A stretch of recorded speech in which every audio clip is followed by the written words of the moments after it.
मान लीजिए कि आपके पास 1 लाख रुपए हैं। आप उसका क्या करोगे? ये बहुत बड़ा सवाल है और आज मैं उसका जवाब दूंगा। हाय गाइस, मेरा नाम संदीप शर्मा है और मैं आप लोगों को बताने वाला हूँ कि फाइनेंशियल प्लानिंग कैसे की जाती है, आपका जो इनकम है उसकी प्लानिंग कैसे होती है। इस वीडियो में मैं दो टॉपिक कवर करने वाला हूँ। पहला कि फाइनेंशियल मैनेजमेंट इतना इम्पोर्टेंट क्यों है सबके लिए, और दूसरा फाइनेंशियल मैनेजमेंट होता क्या है और करते कैसे हैं उसको। फाइनेंशियल मैनेजमेंट मतलब इतना मुश्किल नहीं होता है। इसका मतलब सिंपल सा यही है कि आपकी जो इनकम है उसको डिवाइड करके अलग अलग अपनी अपनी जगह पे डाल दो। हम वापस से वही पहले सवाल पर आते हैं कि आपके पास 1 लाख रुपए हैं। मान लीजिए आपकी इनकम हो सकती है, फिर कहीं से भी आ सकते हैं। 1 लाख रुपए हैं, आप उसको यूज कैसे करोगे? आपके पास तीन ऑप्शन है। पहला, स्पेंडिंग कर लो, मतलब खर्च करो, अपना पूरा पैसा उड़ा दो। दूसरा ऑप्शन है आप सेव कर लो उस पैसे को। और तीसरा, थोड़ा सा पैसा सेविंग में डाल दो, थोड़ा सा पैसा स्पेंडिंग में डाल दो। अगर आप खर्च करते हो पैसा या फिर उड़ाते हो तो बिल्कुल गलत नहीं हो आप, लेकिन मैं इस बारे में बात नहीं करूंगा कि आप खर्च कैसे करो या फिर उड़ाओ कैसे। खर्च आपके हिसाब से जितना आपको करना उतना करो। मैं सिर्फ सेविंग के बारे में बात करना चाहता हूँ आज। सेविंग करने के तीन तरीके हैं। एक, या तो आप अपने घर पे तिजोरी में रख दो पैसा पूरा, 1 लाख रुपए जितना भी है आपके पास वो घर पे तिजोरी में रख दो, या फिर आप बैंक में डाल दो, या फिर उसको इन्वेस्टमेंट कर दो। अगर हम पहले दो ऑप्शंस की बात करें, घर पे तिजोरी में रखना और बैंक की बात करें, तो ये वाले आइडिया इतने अच्छे हैं नहीं, क्योंकि इन्फ्लेशन की वजह से सारा पैसा बहुत तेजी में आपका खत्म हो जाएगा। हर साल तो लगभग 8% के हिसाब से आपका जो है इन्फ्लेशन है, और आपके पैसे की वैल्यू 8% के हिसाब से हर साल गिर रही है। अब हम समझते हैं कि इन्फ्लेशन होता क्या है। जैसे मान लीजिए 1975 में जो 5 रुपए की वैल्यू थी, 5 रुपए का जो वर्थ था, वैल्यू नहीं वर्थ था, वो 2021 में 119.66 रुपए हो गया। मतलब अप्रोक्सीमेटली मोटा मोटा अपन 120 रुपए ही मान लेते हैं। इसका मतलब ये नहीं है कि 5 रुपए की वैल्यू बढ़ के 120 रुपए हो गई है। इसका मतलब ये है कि 1975 में जो आप 5 रुपए में जितना सामान ला सकते थे ना, उतना अभी आपको लाने के लिए 120 रुपए का पेमेंट करना पड़ेगा। ये मेरे सामने एक्चुअल डेटा है। 1960 में जो आप 100 रुपए में खरीदारी कर सकते थे, उसको खरीदारी करने के लिए आपको 2021 में 7,701.15 रुपए देना पड़ेगा। हर साल अप्रोक्सीमेटली 8% के हिसाब से जो इन्फ्लेशन है वो बढ़ रहा है। अपना खुद का एग्जांपल देता हूँ, 2006 की बात है। मैं जो दूध का पैकेट लेकर आता था आधा लीटर का, वो पड़ता था 8 रुपए का, और अभी वो पड़ता है 28 रुपए का। अब हम अपने ऑप्शंस में आते हैं। पहला ऑप्शन जो अपना था घर की तिजोरी में बंद करने का। घर में अगर अपन पैसा रखते हैं तो उसमें कोई वैल्यू चेंज नहीं हो रहा, मतलब 0% रिटर्न आ रहा है आपको, तो वो तो बिल्कुल ही अच्छा ऑप्शन नहीं है। क्योंकि जब अगर मान लो आप घर में 1 लाख रुपए रखते हो, तो उसका अगर हम 8% मान लेते हैं कि 8% आपका इन्फ्लेशन रेट है, तो अगले साल जस्ट एक साल बाद आपका जो 1 लाख रुपए है वो 92,000 का वैल्यू हो जाएगा। मतलब जो आज आप 1 लाख रुपए में सामान खरीद सकते हो, वो अगले साल आप 1,08,000 रुपए दोगे उस पर्टिकुलर सामान को खरीदने के लिए। तो घर पे जो रखने का ऑप्शन है वो तो बिल्कुल सही नहीं है। अब दूसरे ऑप्शन में आते हैं हम बैंक के। बैंक में अगर आप सेविंग अकाउंट में डालते हो पैसा, तो वो आपको रिटर्न देता है हर साल के हिसाब से 3 से 4%, जो कि आपका जो 8% का जो इन्फ्लेशन रेट है उसको बिल्कुल भी हरा नहीं सकता। तो बैंक भी अपना इतना अच्छा ऑप्शन नहीं है रखने का। और अब तीसरे ऑप्शन में आते हैं। तीसरा ऑप्शन है अपना इन्वेस्टमेंट। अगर आप इन्वेस्टमेंट करते हो तो आपके पैसे की जो वैल्यू है वो कैसे बढ़ेगी वो अपन आगे समझेंगे। वैसे अगर देखा जाए तो मेनली 4 तरीके हैं अपने इन्वेस्टमेंट करने के। बाकी के भी हैं बहुत सारे, लेकिन मैं आपको 4 ही बताना चाहता हूँ। पहला अपन आता है बैंक एफडी पे। बैंक में आप जो एफडी जमा करते हो वो आपको रिटर्न देता है लगभग 6 से 7%, जो कि आपके 8% वाला इन्फ्लेशन है उसको बिल्कुल ही हरा नहीं सकता। अब हम दूसरे ऑप्शन पे आते हैं, वो है म्यूचुअल फंड। म्यूचुअल फंड मतलब सिंपल सी चीज बताऊं, जैसे मान लीजिए 100 लोग हैं, 100 लोगों का एक ग्रुप है, उन सब ने एक बहुत समझदार इंसान को पैसे दे दिए, थोड़े थोड़े करके 10-10 हज़ार रुपए मान लीजिए। अब आपके पास मतलब उस बंदे को आपने पूरा टोटल मिला के 10 लाख रुपए दे दिए। अब वो जो बंदा है वो फाइनेंस सेक्टर का है और उसको बहुत अच्छे से आता है फंड को कैसे मैनेज किया जाता है। तो वो क्या करेगा, वो पूरे के पूरे 10 लाख रुपए लेगा और अपने हिसाब से एक इन्वेस्टमेंट करेगा, और जितना भी रिटर्न आएगा उसको डिवाइड कर देगा हर एक इंसान के हिसाब से, और उसको सबको रिटर्न्स बारी बारी से देता रहेगा। तीसरा ऑप्शन था रियल एस्टेट। रियल एस्टेट मतलब कि प्लॉट्स वगैरह में जो आप डील करते हो, जैसे कोई घर खरीद लिया, या फिर प्लॉट, या फिर घर, या फिर इंफ्रास्ट्रक्चर में जो आप इन्वेस्टमेंट करते हो, तो रियल एस्टेट में तो सिंपल सी चीज़ मैं बताऊँ, अगर आप घर खरीद रहे हो तो एक ही खरीदो रहने के लिए, बाकी दूसरे तीसरे घर 3-4 घर जो खरीद के रखते हैं वो बिल्कुल आइडियल नहीं है, बिल्कुल अच्छा नहीं है वो ऑप्शन। अब आते हैं चौथे ऑप्शन पे, वो है इक्विटी। इक्विटी मतलब और कुछ नहीं होता, शेयर मार्केट को ही इक्विटी बोलते हैं और वो सबसे ज़्यादा रिटर्न देता है। FD returns bye top banks, मतलब कि जो बड़े बड़े बैंक्स हैं, एसबीआई बहुत बड़ा बैंक है, एक्सिस बैंक है, बैंक ऑफ बड़ौदा है, एचडीएफसी बैंक बहुत बड़े बैंक है, ये सारे जो है लिस्ट है बहुत बड़े बड़े बैंक्स की। बहुत बड़े बैंक्स ज़्यादा रिटर्न्स, तो इस हिसाब से अपन देख लेते हैं। बिल्कुल ही अगर मैं बात करूं तो 3% से 6% के बीच में इनका रिटर्न होता है, इससे ज़्यादा एफडी का रिटर्न नहीं होता। एक आईडीएफसी बैंक का आपको 8.25% का रिटर्न दिख रहा है, वो भी कुछ कॉन्सेप्ट से। और ये भी इससे भी ज़्यादा बड़ी चीज़ अगर मैं बताऊं क्या है, जो एफडी के रिटर्न्स है ना, पहले थे बहुत ज़्यादा, 12-12, 11-11% थे, धीरे धीरे गिरते गिरते 8 हो गए, अभी गिरते गिरते 6 हो गए, 6 से धीरे धीरे गिरते गिरते 5% हो जाएगा, और फिर 5 से धीरे धीरे गिरते हुए 3% हो जाएगा। और अपना भी वही हाल होगा जो दूसरे देशों का है। बहुत सारे देशों में एफडी में कोई रिटर्न नहीं मिलता, 0% रिटर्न होता है। तो एफडी जो है, अगर अपन अभी की बात करें तब भी बेकार है, और आगे वाले आने वाले समय में भी एफडी का कोई फ्यूचर है नहीं, तो एफडी को हम पहले ही साइड लाइन कर देते हैं। अब हम आते हैं म्यूचुअल फंड की बात करें। म्यूचुअल फंड का मैंने आपको पहले ही बता चुका था कि 100 लोग हैं, उनने एक बंदे को पैसे दिए, ये सिर्फ एक एग्जाम्पल है। ऐसे ही जो बहुत सारे लोग होते हैं वो अपना छोटा छोटा पैसा जो है वो बहुत बड़ी बड़ी कंपनियों को दे देते हैं, ताकि बड़े बड़े फंड मैनेजर्स, जो कि जिनकी सैलरी ही 2-2.5 करोड़ होती है, उतने बड़े बड़े फंड मैनेजर्स आपके पैसे को मैनेज करें और वो अच्छे से अच्छा इन्वेस्टमेंट प्लेटफॉर्म ढूंढ के लाएं आपके लिए। उसमें एक Aditya Birla SL frontline equity fund वगैरह देख रहे होंगे, इसमें आप देख सकते हो, क्लियरली देख सकते हो कि इसमें 8 या 9% से लेकर 20 या 21% तक का आपका एक साल के अंदर रिटर्न है। ये जो 5 साल का रिटर्न आपको दिख रहा है वो पर ईयर का रिटर्न है ना, ये कोई 5 साल में इतना रिटर्न दिया ऐसा नहीं है। तो आप इसमें आराम से देख सकते हो। म्यूचुअल फंड जो है वो 3 प्रकार के होते हैं, एक होता है इक्विटी फंड, एक होता है डेब्ट फंड, एक होता है हाइब्रिड फंड। इक्विटी फंड मतलब कि जो आपने पैसा दिया है फंड मैनेजर को, फंड मैनेजर ने सारा पैसा लगा दिया किसमें, शेयर मार्केट में, उसने अपना एक पोर्टफोलियो बनाया बहुत अच्छा सा और उसमें सारे पैसे आपके लगा दिए, मतलब बांट दिए। दूसरा फंड होता है डेब्ट फंड। डेब्ट फंड मतलब कि जो पैसा आपने उनको दिया है वो ऐसी जगह लगा है जहां से इंटरेस्ट आता है, मतलब कि उनने लोन की तरह पे दिया है किसी को, जहां से इंटरेस्ट आता है, फिक्स्ड इंटरेस्ट आता है। तो आपको डेब्ट फंड में बहुत ज़्यादा सिक्योरिटी होती है, क्योंकि सब कुछ लीगलाइज्ड काम रहता है और वो लोग बिल्कुल देख दाख के देते हैं पैसा कि किसको देना है और किसको नहीं देना है। तीसरा जो फंड होता है वो होता है हाइब्रिड फंड। हाइब्रिड फंड में क्या होता है कि 100% है, मान लो आपका जो कैपिटल है 100 रुपये है, 100 रुपये आपके पास है इन्वेस्टमेंट करने के लिए, तो उसमें से या तो 15% आप इक्विटी में लगा दो और बाकी का जो 85% है उसको डेब्ट फंड में लगा दो, या फिर 85% को इक्विटी में लगा दो और 15% को डेब्ट फंड में लगा दो। उससे क्या होता है कि आपका इक्विटी में तो जा रहा है, रिटर्न आ रहा है, थोड़ा ज़्यादा रिटर्न आएगा, और डेब्ट फंड जो है आपके कैपिटल को बचाए रखने का काम करेगा या फिर रिस्क कम कर देगा। हाइब्रिड फंड होता है एक, जिसमें आप लगा सकते हो। इक्विटी फंड में जो है आपको बहुत ज़्यादा रिटर्न मिलता है, मतलब कि 18 से 20-21% तक रिटर्न मिल सकता है इक्विटी फंड में।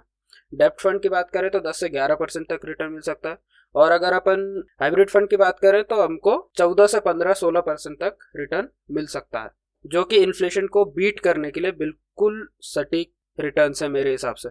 अब हम आते हैं रियल एस्टेट के डेटा पे। ये रिजर्व बैंक ऑफ इंडिया की तरफ से जो आया था वो डेटा उसकी तरफ से है।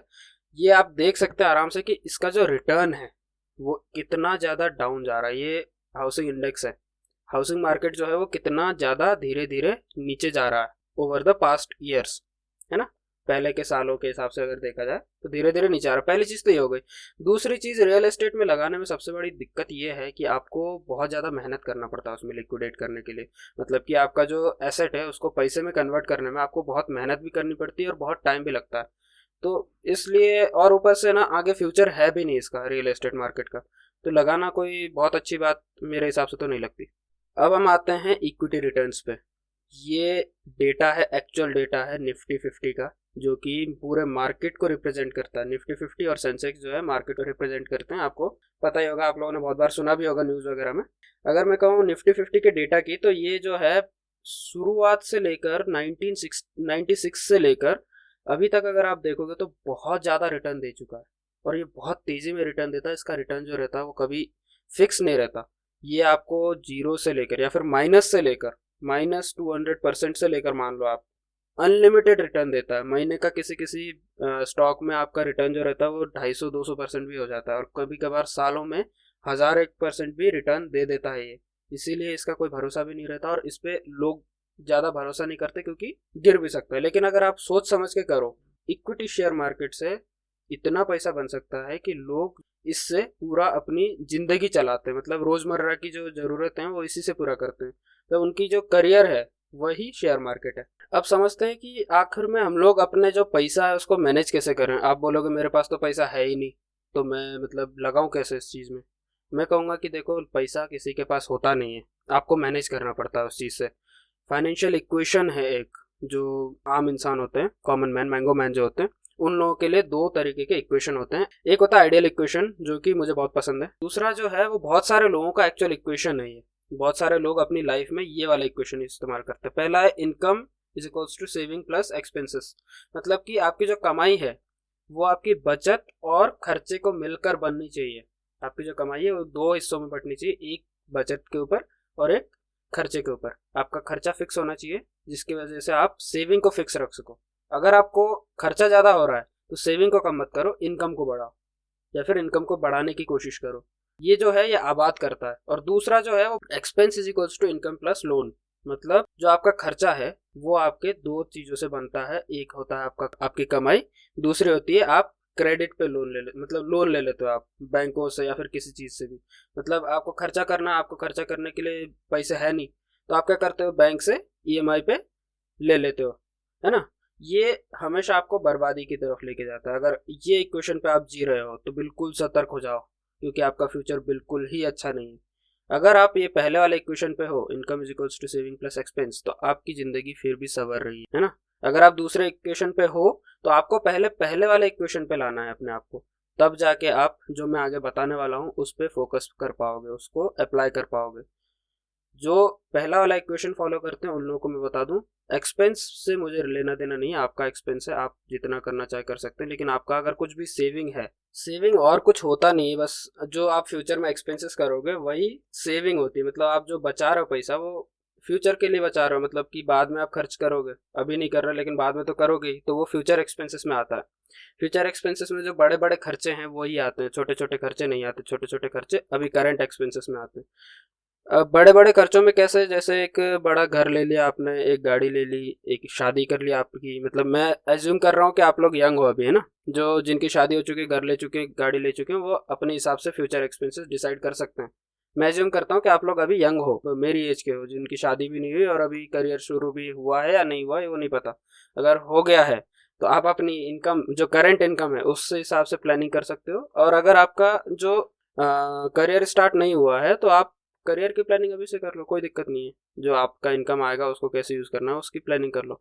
हाँ, तो बड़े बड़े एक्सपेंसेस अगर मैं बोलूँ तो एक घर हो गया, एक गाड़ी हो गई, और फिर आपकी जो शादी हो गई, आपके बच्चे होंगे, बच्चों के एजुकेशन, उसके बाद आप बूढ़े हो गए तो क्या होगा, आप रिटायर्ड हो जाओगे, है ना। तो उसके लिए आप अभी से सेविंग कर सकते हो, और आप डिवाइड कर दोगे ना सेविंग, तो सारी की सारी चीज़ें अच्छे से मैनेज हो जाएंगी। जब भी आप एक इमेजिनेशन कर लो, जैसे मान लो कि आपको गाड़ी खरीदनी है, और आप सोचो कि आपने 4 या 5 साल पहले से इसके लिए सेविंग करना शुरू कर दिया था, और प्रॉपर सेविंग करना शुरू कर दिया था। तो आपके पास अभी डाउन पेमेंट देने के लिए सही, अगर मान लो गाड़ी अभी पूरी तरीके से भी नहीं खरीदना चाहते, लेकिन डाउन पेमेंट करने के लिए एक लमसम अमाउंट हो जाएगा आपके पास बहुत सारा, तो आपको कैसा फील होगा। वही चीज़ सोचो, और आप ये सोचो, जब ये सोचो कि आप मतलब 4-5 साल पहले वाले अपने खुद से अगर बोल देते कि ये चीज़ें में सेविंग कर लेना, इस तरीके से अगर आप पैसे का मैनेजमेंट कर लेना, तो अभी आपको कितना फ़ायदा होता, या फिर अभी आप कितना खुश होते। वैसे ही आज अगर आप प्लानिंग करोगे, आज अगर आप सोचोगे कि फ्यूचर का आपका खर्चा क्या होगा, और उसके हिसाब से आज ही से तैयारी शुरू कर दोगे, तो फ्यूचर में जाके आपको बड़ी खुशी होगी, और आप अपने पास्ट से कहोगे कि यार मैंने सही डिसीजन लिया था। तो ये करना बहुत ज़रूरी है, और ये इसीलिए इम्पोर्टेंट है आपके लिए। अगर आप इस तरीके से नहीं करते हो तो आप धीरे धीरे बर्बादी की लाइन में जा सकते हो, क्योंकि जब आपके पास एकदम से बड़ा खर्चा आएगा, आपके पास खर्च करने के लिए पैसे होंगे नहीं, तो आप क्या करोगे, लोन ले लोगे, और फिर लोन का इंटरेस्ट चुकाओगे, लोन होगा, उसके बाद सारा का सारा एक्सपेंस जो होगा वो इंटरेस्ट चुकाने में जाएगा। उसके बाद फिर ईएमआई बनेगी, ईएमआई चुकाने में जाएगी, फिर धीरे धीरे एक्सपेंस बढ़ता रहेगा, और एक्सपेंस आपकी इनकम लिमिट को क्रॉस कर जाएगा। आपकी सेविंग तो होगी नहीं, लेकिन एक्सपेंस प्लस आप दूसरे वाले इक्वेशन पे आ जाओगे कि आपकी जो एक्सपेंस है वो आपकी इनकम से ज़्यादा बढ़ी है, इसलिए आपको लोन लेना पड़ रहा है, और उसको लोन को चुकाने के लिए जो आपको ब्याज पड़ रहा है उसके लिए आपको अलग से लोन लेना पड़ रहा है। धीरे धीरे क्या होगा, लोन बड़ा होता जाएगा, और आखिर में अगर आप उसको मैनेज नहीं कर पाए, उसको संभाल नहीं पाए, तो आप सीधे सीधे बैंकक्रप्ट हो जाओगे। बड़े बड़े बहुत ही होशियार लोग बैंकक्रप्ट हो जाते हैं अगर वो इस तरीके से मैनेजमेंट नहीं करते। तो मैं आपसे यही कहूँगा कि अभी से आपकी प्लानिंग शुरू कर दो। जो फ्यूचर एक्सपेंसेस है उसके लिए आप सेविंग करते हो, और सेविंग करने के बाद इन्वेस्टमेंट करते हो, ये एक प्रॉपर प्लानिंग है जो कि फ्यूचर एक्सपेंसेस को आपको तरीके से मैनेज करने में हेल्प करती है।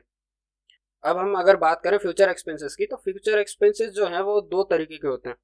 एक होता है एक्सपेक्टेड एक्सपेंसेस और एक होता है अनएक्सपेक्टेड एक्सपेंसेस। एक्सपेक्टेड में क्या क्या आता है, जो आपको पहले से ही पता है कि क्या क्या खर्चा होने वाला है आपके साथ आपकी लाइफ में। घर तो आप लोगे ही लोगे, आपका मतलब ड्रीम होगा ही, ड्रीम में आते दो, एक घर और एक गाड़ी। घर भी लेना ही है, गाड़ी भी लेनी है, और शादी आपकी होगी ही होगी। शादी आपका एक्सपेक्टेड खर्चा हो गया। बच्चे होंगे, उनकी पढ़ाई तो होगी ही होगी, और पढ़ाई का खर्चा बहुत ज़्यादा है। आप अगर एक बार अभी के हिसाब से भी सोच लोगे, आपकी जो पढ़ाई थी वो भी कितने महंगी होती थी, तो सोचो कि आने वाले समय में जब आपके बच्चे होंगे, उनकी जो पढ़ाई है वो कितनी महंगी होगी। पढ़ाई तो महंगी होगी, वो सस्ती तो होनी नहीं वाली। बहुत महंगा महंगा खर्चा लगता है। आपके बच्चे ने अगर बोल दिया कि मुझे डॉक्टर बनने का सपना है और बड़े कॉलेज से बनूंगा, बाहर पढ़ूंगा मैं, देश के बाहर, दूसरे देश में, फिर तो आपके लग गए भयंकर ही खर्चा हो जाएगा। आप हो मिडिल क्लास फैमिली से, ये इस वीडियो को देख रहे हो, मतलब आपको प्लानिंग की ज़रूरत है पैसों को मैनेज करने की। तो आपके पास उतना पैसा तो होगा नहीं कि मतलब आप भयंकर बाहर बाहर पढ़ा लो, बहुत अमीर तो हो नहीं आप। तो अभी से अगर आप प्लानिंग करके चलोगे तो बाद में जो है आपका बच्चा बहुत खुश रहेगा, है ना। मैं ज़्यादा कुछ नहीं बोलना चाह रहा। और बाकी अगर अपन बात करें इसके अलावा भी, ये सारे अगर खर्चे आपके मैनेज हो जाते हैं और फिर भी आपके पास पैसा बचता है, तब आप क्या करोगे? तब आप वेकेशन पे जाओगे। वो भी एक एक्सपेक्टेड खर्चा है। वैकेशन पे जाने का सबका सपना होता है, सबको मन होता है कि हर साल एक ना एक बार अपन कोई अच्छी सी जगह पे वैकेशन पे जाएं। वो भी जा सकते हो आप। अब दूसरे एक्सपेंसेस पे बात करते हैं, अनएक्सपेक्टेड, जो कि बिल्कुल एक्सपेक्टेड नहीं होता। आप चाहते ही नहीं हो कि ये खर्चे आए, लेकिन आ जाते हैं अपने आप, आपको पता भी नहीं होता, और आपकी एकदम से हेल्थ बिगड़ सकती है। हेल्थ पे किसी का कंट्रोल होता नहीं है। आपका है मतलब अगर आप हेल्दी फूड वगैरह खाओगे तो आप फिर भी हो सकता है कि हेल्दी रहो, लेकिन जो अनएक्सपेक्टेडली हो जाता है, कभी कभार क्या होता है ना, एकदम से तबीयत खराब हो जाती है, तो उसमें आप कुछ नहीं कर सकते। और कैंसर और ये बड़े बड़ी बीमारियां बहुत ज़्यादा बढ़ रही हैं, हार्ट अटैक किसी को भी आ जाता है। तो ये वाली जो बीमारियां हैं वो तो आती हैं, और इन पे खर्चा बहुत ज़्यादा लगता है। अनएक्सपेक्टेड एक्सपेंसेस, ये खर्चे जो हैं वो इतने बड़े होते हैं कि आपको पूरा बैंकरप्ट कर सकते हैं, या फिर आपको पूरा डुबा सकते हैं। आपको बहुत अच्छे से पता होगा ये वाली बात, अगर आपकी फैमिली में या फिर आपके कोई परिचित अगर बीमार हुए होंगे और उनने ऐसा कुछ किया होगा तो। और दूसरा जो है वो है डेथ, क्योंकि ये एक एक्सपेंस भी नहीं, ये तो लॉस है। अगर किसी के घर में कमाने वाला जो इंसान है वो, उसकी अगर डेथ हो जाती है, तो उसके लिए दो लॉस हैं उसके फैमिली के लिए। एक तो इमोशनल लॉस है जो कि कोई पूरा नहीं कर सकता, सिर्फ सांत्वना दे सकते हैं। दूसरा है फाइनेंशियल लॉस, जो उनकी जो फिक्स कमाई थी, एक ही बंदा था परिवार में कमाने वाला, जो फिक्स कमाई थी जो हर महीने आती थी सारे एक्सपेंसेस को मीट करने के लिए, वो जो है वो बंद हो जाएगी। तो वो एक लॉस ही हुआ। अब हम समझते हैं कि एक्सपेक्टेड जो एक्सपेंसेस हैं उनको कैसे प्लानिंग करें। जैसे मान लो एक्सपेंसेस हैं, घर खरीदना है, आपने उसका टाइम लिमिट लगा दिया कि आपको इतने सालों में घर खरीदना है। उसके हिसाब से अपना जो टोटल है आपके पास सेविंग्स, एक्सपेक्टेड खर्चे के लिए जो सेविंग्स हैं, वो आप उस हिसाब से उसका एक छोटा सा हिस्सा मतलब परसेंटेज में आप लगा दोगे। जैसे इसमें एग्जांपल ले लेते हैं अपन, ये सिर्फ एग्जांपल है, इसको सीरियसली मत लेना, एग्जांपल है ये। हाउस आपको मतलब घर बनाना है, कितने साल में? 5 साल में घर खरीदना है। अब आपने सोचा कि चलो 20% लगा देता हूँ, और काय में लगा रहे हैं? इक्विटी में, क्योंकि आपके पास समय कम है ना घर बनाने के लिए, और घर के लिए बहुत सारा खर्चा लगता है, तो आपको इक्विटी में ही लगाना चाहिए क्योंकि आपका पास समय बहुत कम है। तो इक्विटी में लगाओगे आप ताकि ज़्यादा रिटर्न मिले, सोच समझ के लगाओगे, सिंपल सी चीज़। और दूसरा खर्चा कार, कार के लिए मान लो 6 साल है आपके पास, आपने कहा पहले घर खरीदूंगा फिर कार खरीदूंगा, उसके हिसाब से आप इक्विटी फंड में लगा देते हो, मतलब म्यूचुअल फंड का एक हिस्सा इक्विटी फंड, उसमें 30% लगा देते हो। जैसे बच्चों की एजुकेशन है वो 15 साल बाद होने वाली है, सिर्फ एग्जाम्पल है, 15 साल बाद होने वाली है, तो आप हाइब्रिड फंड में लगा देते हो, इक्विटी प्लस डेप्ट वाला जो फंड था उस पर लगा देते हो 25%, है ना। आप रिटायरमेंट के लिए बहुत सारा समय है, तो जो लेस रिस्की है, बहुत ज़्यादा कम रिस्क वाला है, उस पर लगाओगे पीपीएफ, ईएलएसएस फंड्स वगैरह होते हैं, ये वाले जो पीपीएफ वगैरह में लगा देते हो 15% के हिसाब से, है ना। वो 15% जो है आपने अपने सेविंग का निकाल के इसमें लगा दिया पीपीएफ वगैरह में अपने रिटायरमेंट के लिए। अब जो अदर खर्चे हैं, जो दूसरे खर्चे फ्यूचर के लिए आएंगे, है ना, कभी कभार क्या होता है हम भूल जाते हैं कि ये वाली खर्चा भी, ये वाले खर्चा भी, तो उसके लिए कोई टाइम लिमिट मत लगाओ। उसके लिए आप जो है ज़्यादा से ज़्यादा रिटर्न वाला लगा दो, या फिर मैं तो कहता हूँ कि ये जो अदर्स वाला सेक्टर है ना, उसको आप भूल जाओ कि आपकी इनकम थी, या फिर सेविंग पे लगाइए, इसको आप ऐसे ही रहने दो, है ना, इक्विटी में लगा के छोड़ दो। आप सोचो कि ये एक्सपेंस हो गया हमारा, हमारे पास में से चला गया, 10% लगा के चलो, ये जो है ये कैपिटल ग्रो करेगी आपकी बाद में। आप अगर इस पैसे को भूल जाओगे, बार बार देखना छोड़ दोगे कि हाँ भैया मेरे पास पैसा है, तो ये जो है आपकी धीरे धीरे कैपिटल ग्रो करेगी इक्विटी में जाके। अब हम बात करते हैं अनएक्सपेक्टेड एक्सपेंसेस के बारे में, मतलब कि जो बिल्कुल ही आपने सोचे ना थे वो वाले खर्चे के बारे में। पहला है हेल्थ और दूसरा है डेथ। हेल्थ के लिए सबसे अच्छा, आपको शायद से पता ही होगा, हेल्थ इंश्योरेंस आप बहुत बार ऐड वगैरह में सुनते होगे। और दूसरा डेथ के लिए टर्म प्लान है, इससे ज़्यादा कुछ नहीं चाहिए। हेल्थ इंश्योरेंस बहुत सस्ता आता है, जैसे अगर 20-22 साल के जो इंसान है उसके लिए हेल्थ इंश्योरेंस 3,000 से भी कम का आता है, 3,700 तक का आता है पर ईयर। उसको ये जो हेल्थ और डेथ के लिए जो आप टर्म प्लान वगैरह भी लोगे, टर्म प्लान होता है बहुत सस्ता आता है, 12-15 हज़ार का पर ईयर के हिसाब से आता है खर्चा। आपकी एज पे डिपेंड करता है, और अगर आप स्मोकिंग या फिर नॉन स्मोकिंग हो, इस हिसाब से चलता है इनका केस। तो हेल्थ इंश्योरेंस और टर्म प्लान लेना बहुत ही ज़्यादा जरूरी है, ये तो बिल्कुल आंख मूंद करके लेना चाहिए। अपने इंडिया में बहुत कम रेट में लोग लेते हैं ये, मतलब कि हेल्थ इंश्योरेंस और टर्म प्लान, मतलब पूरे इंडिया की जो पॉपुलेशन है उसमें से सिर्फ 4% जो पॉपुलेशन है वो टर्म प्लान लेती है, जो कि बहुत गलत बात है। कोई मतलब डेथ तो कभी बहुत ज़्यादा अनसर्टेन है, बिल्कुल आप घर से बाहर निकले और वहीं पे कुछ हो गया, कुछ कह नहीं सकते, है ना। बहुत सैड है सुनने के लिए, लेकिन ये रियलिटी है। बहुत जल्दी इंसान मर जाता है आज के ज़माने में, मतलब हर ज़माने में मरता था आज के ज़माने में क्या, हर ज़माने में मरता था, लेकिन हाँ ये जो है ये बहुत ज़रूरी चीज़ है, हेल्थ इंश्योरेंस और टर्म प्लान। इसको तो मैं कहता हूँ सेविंग से हटा के एक्सपेंस में कर दो आप, हर साल के हिसाब से। हर साल के हिसाब से अगर बड़ा खर्चा लगता है, 12,000 बड़ा खर्चा लगता है, या फिर 3,000, 4,000, 5,000 जो है वो बड़ा खर्चा लगता है, तो आप उसको डिवाइड कर दो मंथली, और सेव करके धीरे धीरे धीरे धीरे करके एक बार एक साल हो जाए उसके बाद इसमें लगा दो। देखो सिंपल सी बात ये है कि जो लोग पहले खरीदते हैं फिर बाद में पे करते हैं, मतलब कि पहले लोन लेके खरीद लेते हैं उसके बाद धीरे धीरे लोन चुकाने लगते हैं, वो बहुत गलत डिसीजन लेने पे मजबूर होते हैं। मतलब वो बहुत गलत तरीके से प्लानिंग कर रहे हैं अपने फाइनेंस का, है ना, बर्बाद होने की तरफ बढ़ रहे होते हैं, क्योंकि लोन होगा, ईएमआई होगी, उसके बाद फिर उसके ऊपर वो क्या कहते हैं इंटरेस्ट होगा, इंटरेस्ट को पे करना है, फिर लोन को पे करना है, तो उस इंटरेस्ट को पे करने के लिए अलग से लोन लो, ये सब बहुत दिक्कतें आती हैं।